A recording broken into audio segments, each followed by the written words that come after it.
The BAM with Lori and Jenny. We have a local rock star, Colorado rock star, on our show today. Her name is Pam Moore. Pam, welcome to the show. Pam is formerly, I suppose, an occupational therapist, currently intuitive eating coach, athlete, Ironman. I mean, the list goes on and on. I can't wait to dive deeper. Oh, and she's a mom, right? She has 2 kiddos. That's important to know. But just to learn more about your journey, Pam, how you got there and all the things. So welcome to the show. Thank you so much for having me, Lori and Jenny. It's so fun to be here. Yes, Yay. thank you. We talked about this a little bit before the show, but I had the pleasure of seeing Pam. I don't even know, was it like 4 years ago at Skirt Sports in I think Boulder? I think it was like 2016 or 17. It might have I been. don't know. It was a long time You ago. know what? You're right, because COVID just jacks with time. So Yes. it was definitely way before that. So I've actually been following Pam for several years and was very excited to get her on the show. So thank you for joining us. Oh my gosh, thanks for having me. I was so pumped when I saw your email. I was like, I know Jenny. You were like, hi, you kind of introduced yourself, or it was Allison introducing us. And I was like, but I know you. It's all good. Yeah. Pam, I know. you'll I notice was like, I don't know if you remember. Yeah. Jenny knows everybody. And if she doesn't know everybody, she will at some point, which is fantastic. Right? Awesome. So Pam, let's start. Let's go back to, where it all started and, what you went to school for and how that all evolved. So kind of just give us a lead up. Yeah. Oh my gosh. I'll try to make it really brief because I can talk and talk and talk and talk. Feel free to interrupt me. But I went to school for occupational therapy.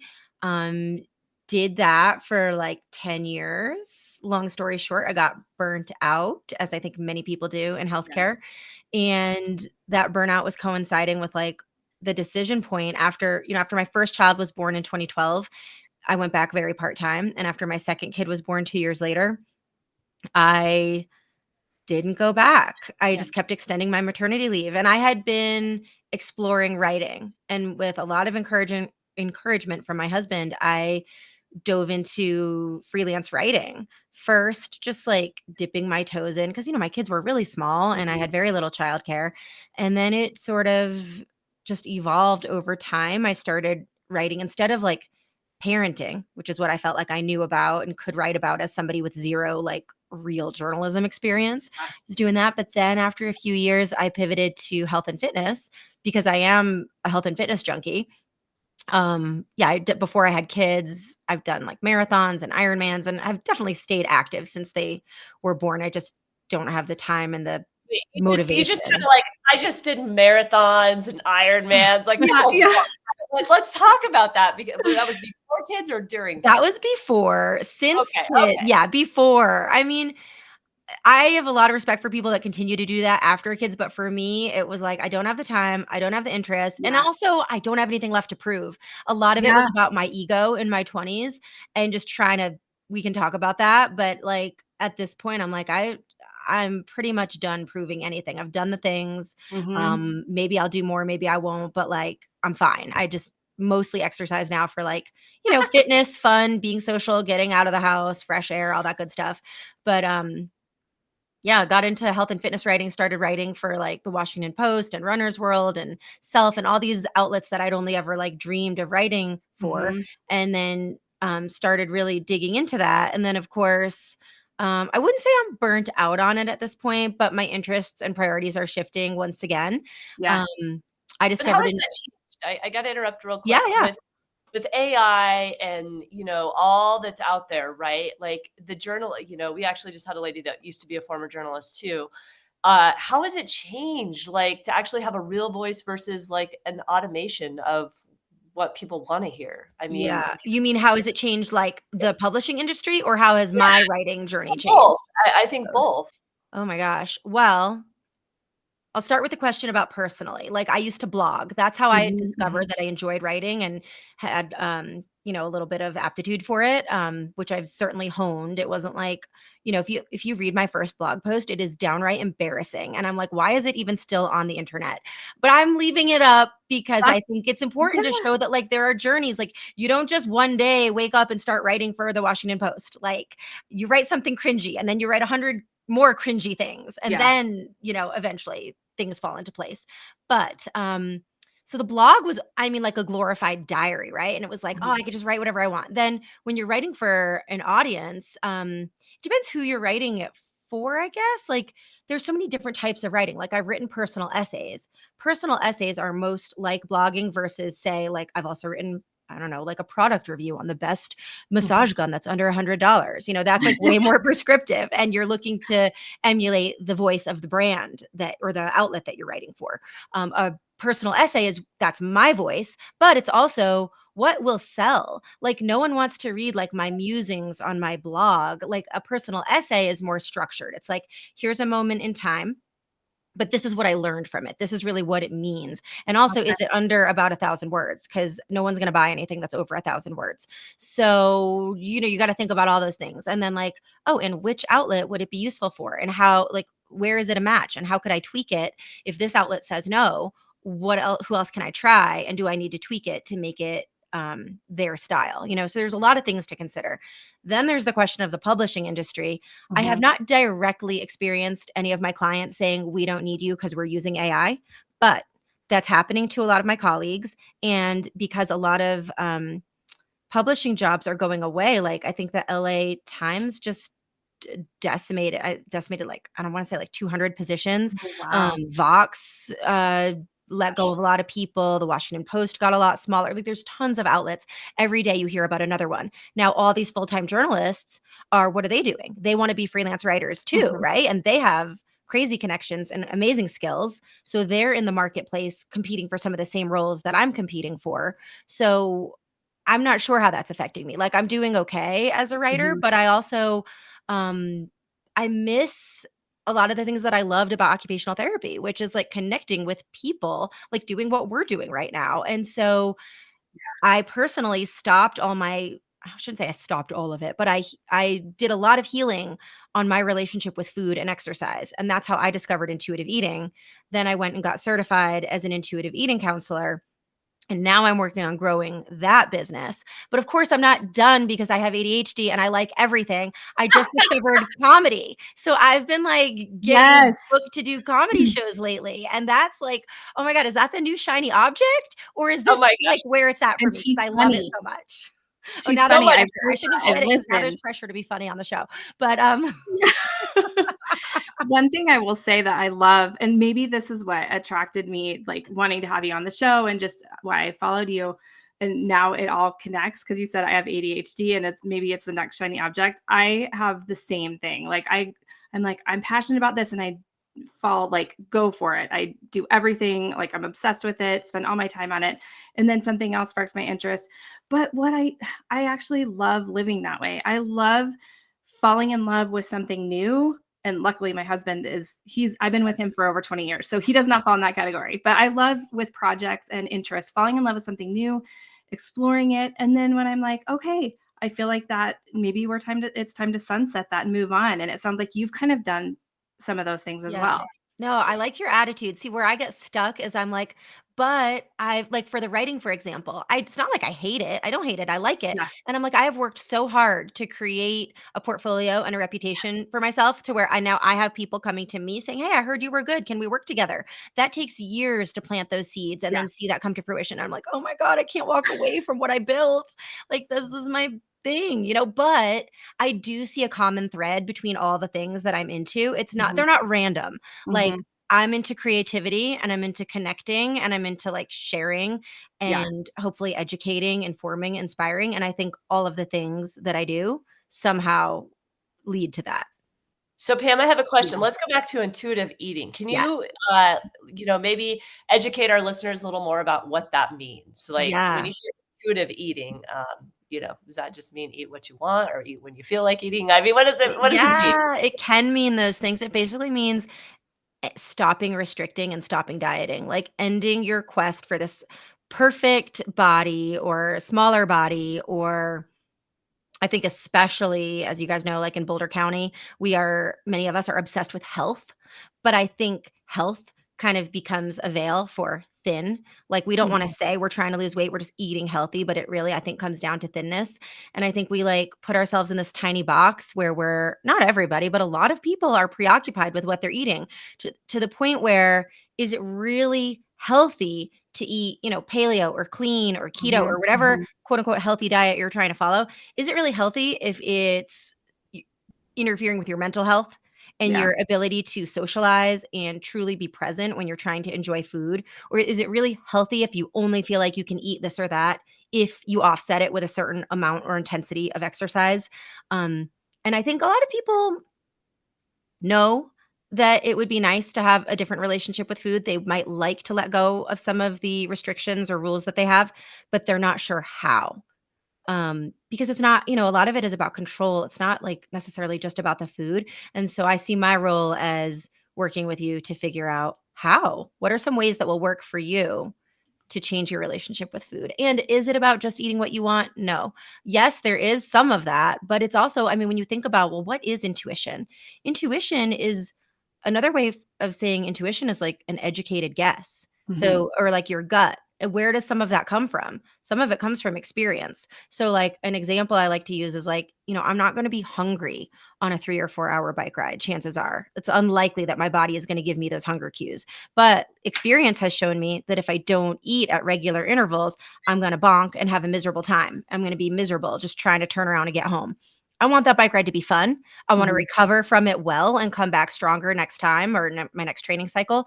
So what do I need to do? I need to eat every half an hour or whatever, for me that works. But like I've experimented to figure that out. So some of it is based on experience or, it's some of it is about just taking care of yourself. So even if you're not hungry, if okay, now's my last chance to eat before 5 hours from now, just because of Yeah. scheduling, I better eat. That's a way of taking care of myself because future me is going to be ravenous and is going to raid the pantry. And that doesn't feel good. Well, you're focusing more on the outcome you want and then backtracking and how you're going to get there with food. And at Exactly. least that's what I'm hearing. And I Yeah. think the same, like what's the life I want to live or the energy I want to have or the health I want to have moving forward and how do I make sure that I do the things that build that over time? Yeah, that's exactly what it is. And then it's more about like, how do I want to feel as opposed Mhm. to how do I want to look? And there's Yeah. a lot of unpacking that we have to do. A lot of people are afraid of gaining weight. And I'm not here to say, oh, like you won't gain weight. You might. I don't know. Like if you're really about the weight, I would say like go see a dietitian. Mhm. I'm not your professional, but like um yeah, just kind of unpacking what is it? Because I think what it is about weight loss is people think they're gonna feel a certain way when they look a certain way, um, and I want people to know you can actually feel, if not that way, some version of that way right now. We can start Mhm. where you are and, like, build on it. If it's about feeling a certain way and, like, just having freedom to enjoy food. That's really Well, and what everybody's it unique is. and different, right? And I think, when we were talking about like blanket diets where people are like, oh, I'm going to go on a low carb or, I'm going to do this or that or whatever's popular. And it's like, but you're just going through a phase. You're not, every person's body is unique and different and requires, some people are more, athletes and require a lot more food as opposed to maybe a sedentary person that's, not exercise. Mhm. I mean, like you said, you have to unpack each individual's situation and scenario. And I think that's so important. I think that's overlooked by a lot of the population because they see I want to be skinny. How do I get there? But Yes. in the process, you may be skinny, but you're miserable and you're malnutrition, Are not strong, Yeah. and strength is so critical and the thing too is like not only is every person individual, but every phase of life, right? So, and I already told Pam that I loved her interview with Celine Yeager, but um, different phases of your life, you're going to require different things. And so, puberty, you require something. Motherhood, like when you're carrying babies, you require something. Yep. After having babies, you require, and then menopause is a whole different, ball of wax. So it's like what used to work when I was 25, 35, 45 doesn't work now. How do I continue to listen to what my body needs and shift without Yes. judgment? Yes, yes, it's all about taking away the judgment and just being really, really curious. And even being curious and not judging, I think emotional eating has been demonized largely. I see so many articles that are like how to end emotional eating now. What about getting stop really being emotional. Yeah. Yes. What about just getting really curious about what is driving the emotionally? Well, first Mhm. of all, is it emotional? Let's look at what did you already eat today? Did Mhm. you feed yourself at regular intervals and did you give yourself like a some fat, some carbs, and some protein. Let's Mhm. look at the food, like, because sometimes what we think is emotional eating is just making up for a deficit that we endured over the day. That may be a thing, right? But then Mhm. there's also, yeah, there is emotional eating. What about looking at that emotional eating with kindness and going, hey, that was a tool that somewhere in my life I learned that I could cope if I had the food. And that Mhm. part of me was trying to protect me. It was trying to serve me. And it's probably a young part that developed in childhood that didn't have the insight that we have now as 40, 50 something year old women, right? How can I tend to that part? How can I go to that young part of myself and say, hey, I get it. You were just trying to help with the tools that you had, but Mhm. I'm here now. I'm here to give you what you need, and I can handle this without food and without you like throwing a tantrum or whatever it is. This, you know Right. what I mean? Like, it sounds woo, but it is effective, and it's a way to get. It's really hard to motivate yourself to change in any way based on shame.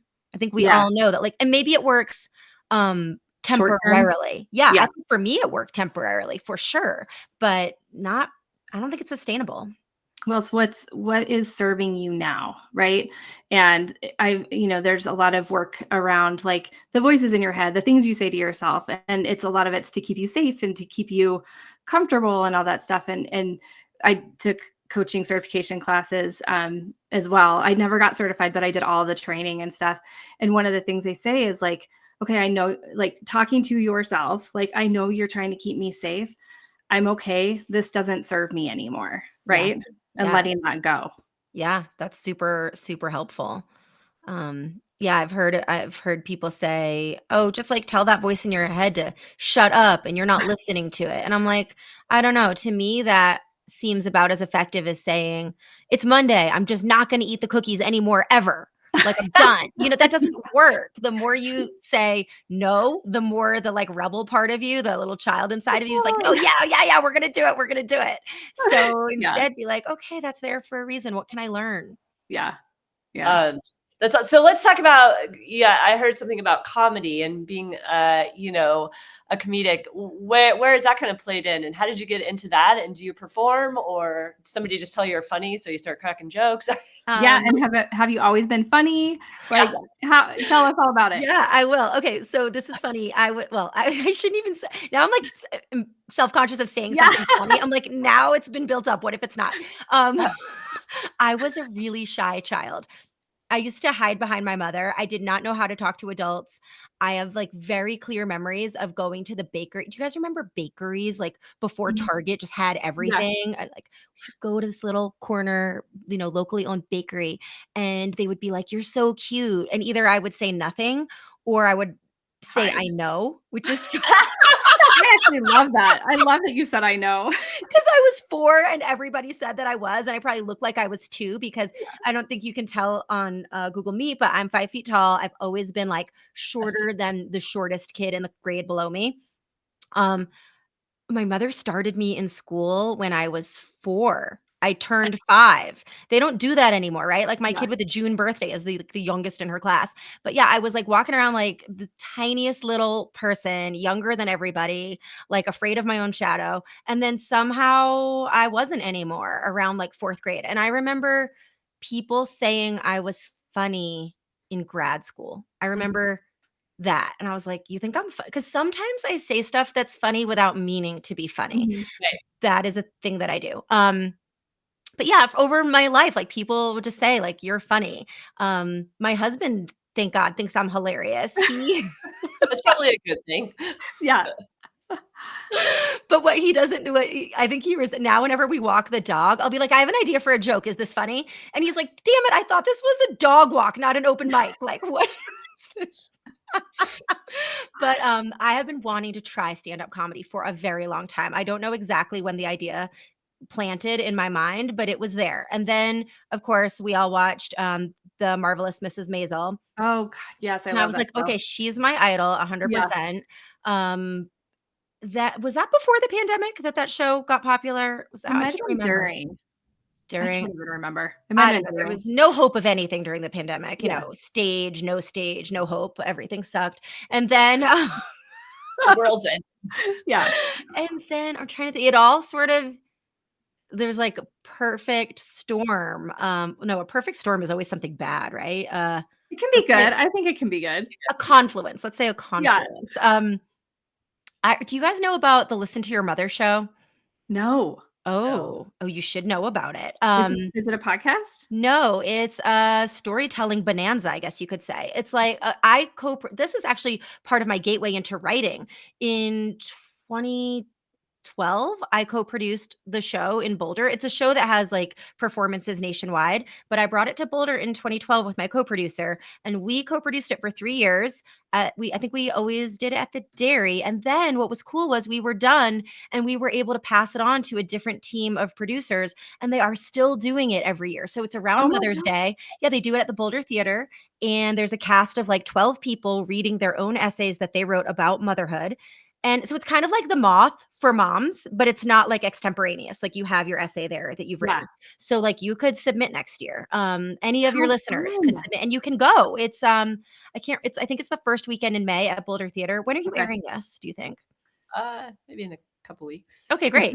Yeah, It'd be great to hear May. it before that. Yeah. I'm gonna say In it's May. the first Saturday in May. It's awesome. You will laugh, you will cry.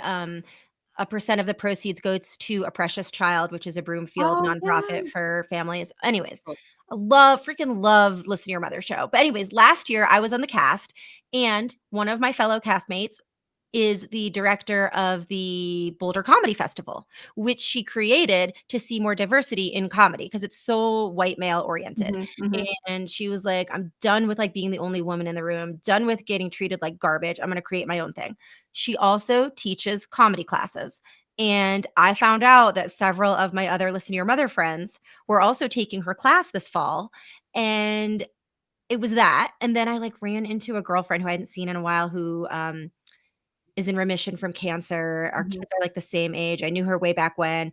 I bumped into her. We were talking about midlife crises, and she was like, "I'm getting my MBA." I'm like, "That's exactly what you would do. That's so you." And she's like, "My friend is taking a comedy class." And I was like, "I know the friend. That's like our mutual friend." So I was like, "Gosh dang it. Like life is short, like Mhm. nobody knows what's going to happen. Why am I waiting for this?" So I Yeah. took the class in the fall, and we had like a graduation show in December. And then I've connected with like other people in the local comedy scene. I've done a bunch of shows. I took the class again in the spring, wrote some new jokes, and yeah, so I've been performing with this group called Moms Unhinged, and they do shows all over the Front Range. I'm actually going to be in one on May 16th in Littleton. If you have any local listeners, if they want to come listen to some mom jokes.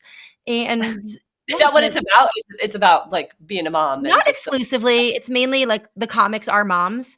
I would Okay. okay. say at least some percentage of our content is about motherhood because there's so much fodder, right? Yeah. I would love to go. My first instinct was, yes, I want to go. And then my second thought was, I've got 2 graduations, family in town. I Like, hear you. I I hear probably won't you. be able to go, but I really want to go. Well, it won't be your last chance. Okay, good. Yeah, I mean, yeah, I hope. I mean, I think I'm gonna be doing comedy for a while because it's so fun. It's Yeah. So just Pam, so do you freaking ever fun. do any when you guys do that show, like is it just you up there or you guys are all up there kind of playing off one another? Nope, it's like there's a headliner, which is like, the person you probably came to see. They're talking for like 30, 45 minutes, and then there's a few openers, and I'll be one of the openers. And it Okay. is, my dream to be a headliner, but just like you Yeah. can't go from blogging to Washington Post in one day or one year. Like I don't know when I'm gonna headline a show, but I see it in my future. Okay, So you what's just your said biggest something. Oh, oh, go go ahead, Lori. Oh, I was just gonna say, what's your biggest fear on stage? Like, I mean, because you said, you were a shy child and now you are standing on stage and I mean, I am not funny. I don't think I'm funny, but like if I I think knew that you're I was funny. standing up there, oh, thanks. But if I was standing up there and like my whole job was to make somebody laugh, I'd be really nervous if I like threw out a joke and then nobody laughed. Yeah, you nailed it. That's Yes. terrifying. But it's building a muscle, right? Like, I Yeah. mean, you don't get the laughs without not getting the laughs. And Yes, that's and like the exactly. biggest part of Everybody bombs at some point, yeah. I haven't fully bombed, I don't think yet, but, like, I did do a show, on the day of a blizzard, and I thought they were gonna call off the show, but they didn't, Yeah. and it's a really actually, I highly recommend, especially for you guys and your local listeners, Comic Sense is in do you guys know License Number 1 in the basement of the Boulderado? No. Oh, it's a very cool place to go have a drink. Okay, It's is the dark. was Yes, it the catacombs? it was the Oh catacombs. my god, I have a lot of stories about the catacombs. I bet you do. Okay, Yeah, they let's don't have go. like the $2 beers anymore, but Yeah. it's like a fancy like Oh, speakeasy vibe. upscale. But there's a separate room where they do comedy.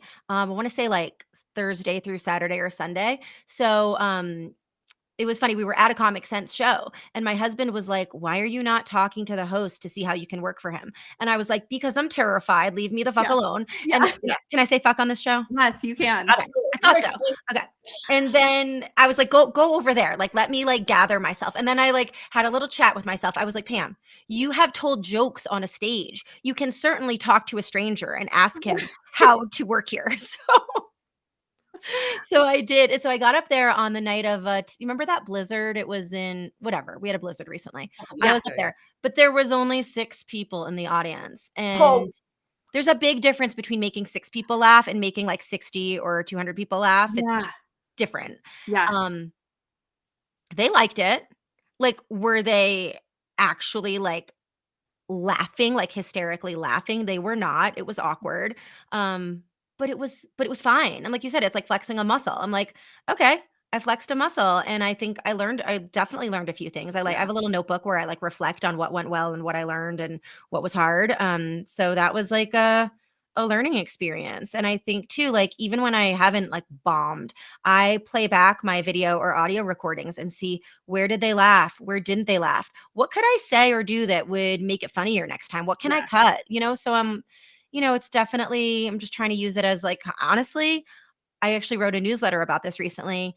I think there's a lot of parallels between getting to know your body and understanding what works for you as an intuitive eater and looking at your comedy because like Yeah. for example, like with the food thing, I think how many of us have eaten dessert when we said we weren't going to and then been like, "Oh, I'm so bad. Oh shit. I'll do it Yeah. different tomorrow." That's like coming from a source of shame and fear. Whereas when you just look at it as an experiment and you're like, Mhm. okay, I ate the cake, but like then I felt bloated. I don't know. Maybe I ate too much cake. Maybe I ate it too late, or maybe it was worth it. Maybe it tasted so good. It was fine. That's Right. very different than being like, I'm a crappy person for having Right. eaten the cake. And the same yeah. thing with the comedy. I could bomb and that doesn't change that I'm awesome. That like my family loves me because Yeah. I'm me. They don't want me to be perfect or the funniest woman on the front range, like just going, okay, what can I learn? This was an experiment. Yeah. And with all your athletic endeavors, I mean, I think about that so much with athletics. And that's why I tried to get both my girls to be in high school sports and things like that. And of course, the more I pushed, the more they resisted. Oh yeah. But it wasn't because I cared if they were good at sports. It was because of all the stuff that you're saying. It's the habits that you build when you are trying to improve yourself in one way, shape, or form. And it doesn't have to be athletics. It can be your writing, it can be your comedy, but you learn those skills by doing. And I'm sure your athletic background has helped you get to where you are in so many areas. I think so. Yeah. No, And I so your definitely think so. kids, let's talk about. Sorry to interrupt, Yeah. but I don't want to forget to mention you have 2 kiddos, 2 girls, 10 and 12ish. And how has obviously you are an extraordinary role model, showing them they can do anything they put their Yeah. mind to. What is their wheelhouse? What do they like to do? Are they like embarrassed by you? Are they like mom's a rock They're star? Are probably they not yet. They will be in a Oh, couple no, years. yeah, no, they've been embarrassed by me forever. Like, what did I do or say recently that I can't I said something. It'll come back to me. But also I think they're not totally embarrassed. Like one of Yeah. my daughters was so excited the other day. She got a text from a friend and was like, "Is your mom a comedian?" Because my mom saw her last night and said she was really funny and really pretty. And I was like, Oh, "Yes." yeah. okay, And my daughter's like running up to me. She's like, "Mom, mom, mom, mom, mom, you're famous." Oh, I love it. Anyway, what is their wheelhouse? They are both very, very creative. They like to draw and make, and my older one, who's 12, not as much anymore. She used to create these. She was really into this alien doll called a Nurly. It was like a trend that I think extended to her class and nowhere else Uh-huh. because I'd never heard of it. These stupid, expensive, made in China Nurly baby alien things, and she'd save up her money and buy them. And she created a Nurly mansion out of cardboard boxes and things that she found around the house, and it was sick. Like, really, it was, like, nicer than our house. That's so cool. So, yeah, and I mean, she also I remember her being teeny tiny and finding I don't even know what she found. Oh, she found, like, my scarf, and she was like, "Mom, it's a baby Bjorn for my doll." Or I she'd love find it. a box and be like, "Oh, it's a backpacking backpack for my doll." Like, super creative. And my little one also just, always drawing, making things. She writes stories. Um, Okay. yeah, we worked on a story together at one point. Oh, she was into songwriting at one point, but they Oh, don't do a ton of activities. Like, we yeah, force them to do the one thing we force two things. One is swim team in the yep, summer. yep, They're neither of them is good at it. I'm not good at swimming. I think that's one of the reasons I feel strongly about putting them in as kids. yeah, And I think swimming's a life skill. Like you were saying, I think failing or not doing well is it's good to get over yourself and be like, yeah, was last and I'm gonna come back and do it another day. I think that's important. yeah. Yeah, so the swimming we make them do religious school. They don't love it. And what else do we make them do? That's kind of it. My 6th grader refused to sign up for anything at school this year, and I was conflicted. We thought about making her do cross country, Yeah. but you had to decide within the first, like, 24 hours of school starting, and I was like, "It's Oh, too much to force her into, like, a new school, a new Yeah. environment, a new sport," and the risk I felt like was high. Am I risking making her hate running and sports forever? That you are talking to, I mean, so both girls, my youngest is about to graduate high school, but it was a battle between, do I force them knowing that they'll probably end up liking it and build these skills, or do I not force them? And it was a blend, honestly. Like, I did force both my girls to go to summer camp because I felt like they needed to be outside their comfort zone, and they both ended up loving it, thank God. But I also forced swim team because I was like, it is a life skill Yep, and there's drowning involved if you don't know how to swim. 100%. One loved it, one hated it. So it was a Oh, that's crapshoot, cool you that know? you got one to love it. I got 0. I'm 0 for 2. Yeah, yeah. And I mean, I loved swim team, but I will tell you, I did my first sprint triathlon years ago, and I thought about this when I was listening to your podcast, and I was the last one in the pool. You were? And yeah. Well, I mean, I will caveat this by they do put you in waves. Yeah. So I mean, there are people that literally, this was shocking to me. There are people that walk the lengths of the pool. Oh, It yeah, I've was seen that. really?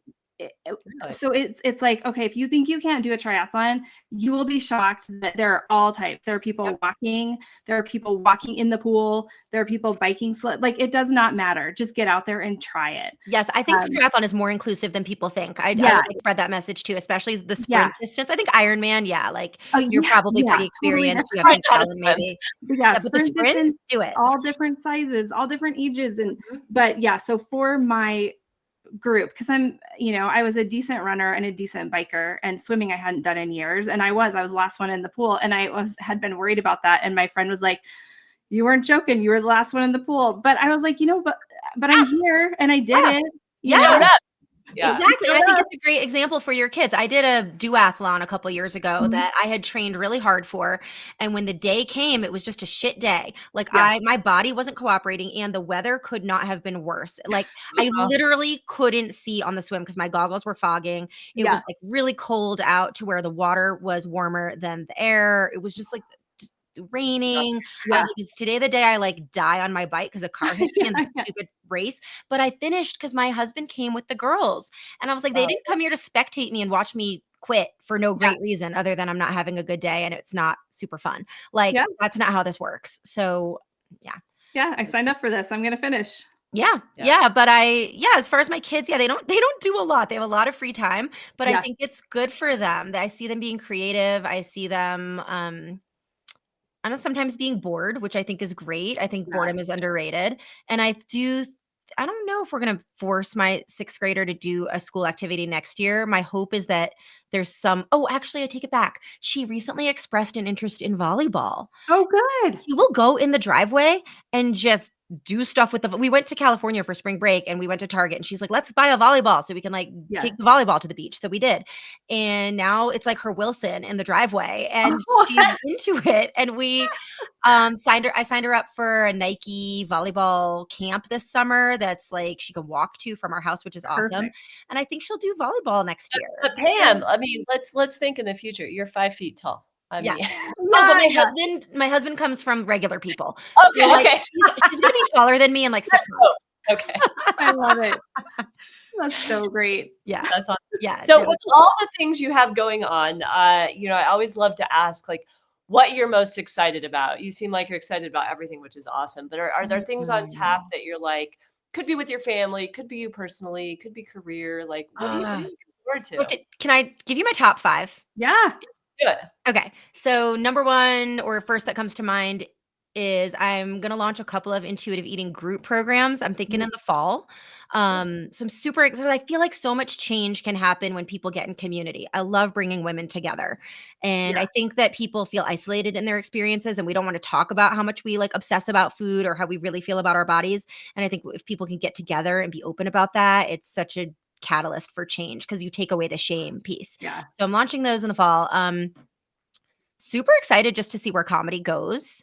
Even if it just keeps going as it's going, which means like I'm booking a couple of gigs a month and making people laugh and writing new jokes and just being creative in a different way. Even if it stays there, like that's exciting to me because I Yeah. love it. Oh, my family's going to Iceland in May, Fun. June. Oh my Super gosh, excited. amazing. Okay, I think that's the third thing, or like I said, top 5. Got to come up with two more. No, I have 2 more. I'm just narrowing it down. Like I only have 2 more. Gonna do 2 gravel races, 2 gravel Nice. bike races this summer. One. Which ones? Oh, which ones? Can these count as one thing? Yes. Nice. Cowtown, which is in Kremling outside of Steamboat. That's in July. I've never done that course before. And Steamboat, which I have done Steamboat before, but not the 60-mile course, which I'm doing in August. And then for my final and 5th thing, what am I excited about? Oh shit. I don't know. Just maybe 4 is enough. Yeah. Who Well, needs five? That's a lot. I mean, you have yeah, 4 is awesome, and I love that you're like, "No, there's so much cool stuff going on. I have to Yeah. narrow it down," which that's amazing. Yeah. I do wanna hit really quickly, and I know we'll probably have to wrap up after this, but to your point on, instead of being in silence, being in community, I was with a couple of my girlfriends that we've been friends for over 20 years, and they live in Boulder, and one of my friends said, I was telling a friend of mine that I'm just not aging well. Like I have lines and I'm just like I'm not aging well. And her friend said to her, you're doing great. Like you look amazing, but you don't realize how many people have work done, fillers, Botox, all the things." Oh, And was she so comparing herself, not realizing that almost everybody with yes. disposable income is doing that? Yes, and so we That's were like, deeply "Oh, unfair yeah, to herself. no," and then, of course, I was like, "Just wait, because Ozempic's just catching on, so then there'll be nobody, like, dealing with weight issues either," you know? Not Mhm. necessarily for the right reason, but, I mean, it was just so funny to see her little aha moment, like, "Oh, that makes sense." Yeah, that Like, explains we it. talk about it, and we're like, "You know what? I see a wrinkle here, and, that's normal, and let's embrace it, and we're all going through it together," then it brings a whole different energy and shift. It does, but, I don't hear that a lot. I definitely with the food stuff, I Yeah, definitely feel like, I don't know, we're talking about body neutrality and body yeah, positivity, and then there at least where I hang out on the internet, there's conversations about why it's not a great idea to do the weight loss drugs if you, yeah, because they weren't really I mean, I guess now they're being patented for that, but they were designed for diabetes. I think we just yeah, don't know enough about them, number 1. And number yeah. 2, I think, like, on an individual level, I feel like body autonomy I believe in body autonomy. I would Yeah, not tell somebody else, "Don't take it," because yeah, it's none of my business yeah, about how they feel in their body and what they wanna yeah, do with their health. But I would say on a more general level, as a society, I see it as a major problem. It feels like a little eugenicsy to be telling people that, like, fatness shouldn't exist. Like, yeah. what? Well, I I don't worry like too that. that is it taking away overweight and obesity, replacing it with frail bones and Yeah. lack Right. of muscle mass? Like, those are the things I worry about, and again, like, I'm not gonna tell you what to do, but for me, those are like, my concern is to be healthy and strong, and Yeah. if that doesn't fit into the equation of being healthy and strong and Yeah. living a long health span, I don't want it. I totally agree. And I want to also say the research that I have seen shows that these drugs can be effective in taking off something like, I don't know, over the time that they've studied them, which is Mhm, only mhm. maybe a couple of years, um, for people who experience success and can tolerate the side effects, because some people have terrible side effects and they have to stop. Yeah. If you can tolerate it, you could lose something like, don't quote me, but I want to say under 20% of your Mhm. body weight, 15 to Mhm. 20%. So if you are, I mean, I hate to use the BMI because it's inaccurate, but Yeah. let's say you weigh 300 pounds and your target, quote unquote, target weight would be, say, like 150 pounds. You're not getting there on losing 15% of your body weight. I don't actually, it's not going to decrease obesity the way, like, Mhm. you're still obese. If you're, say, 400 Yeah. pounds, 300 pounds, depending on how tall you are, like, you may still be in that weight category. So Interesting. I don't think it's not doing that, number 1. Number 2, Yeah. I just feel like it's sending this message that, like, people in bigger bodies don't have a right to exist or be considered Right. beautiful, and I say, Yeah. "Fuck that." But I also say on an individual level, if you have experienced weight stigma, I Yeah. don't blame you. I don't think you should be you don't have to be a fat liberationist. Like, Sure. that's none of my business if you want to or not. Yeah. But all of this to come back to, we're not really having this conversation about faces so much. Like, Mhm. Justine Bateman wrote this beautiful book called, I think it's called Face. And, like, It is. Yeah, I read it.